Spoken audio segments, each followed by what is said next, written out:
How do you know which ones of your battery packs are charged up and ready to go? Over the years, I've seen folks use a lot of different schemes, and I've tried different ones over the years. Something that I was doing recently is putting the battery packs in like different bins or different areas depending on their charge state.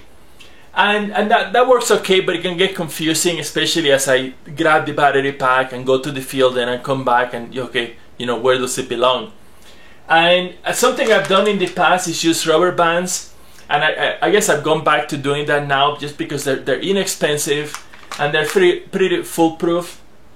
So the scheme I've got now is I put a rubber band around the battery pack and I pin down the power plug connector, and that means that it's charged up and ready to go. If I pin down the balancing plug, that tells me it needs to be charged up.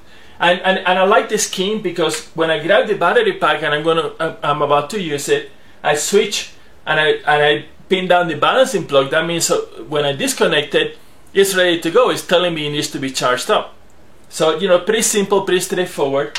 And then I'm also have been putting battery packs into storage mode, and then I just pin down both of the plugs, and that just tells me the battery pack is in, you know, asleep and ready to be put away for long term. So anyway, you know, nothing special about this scheme. You know, if you got something you do and you like, that's fine. That's fine. Just be consistent and just make it something that's really easy to remember. Until next time.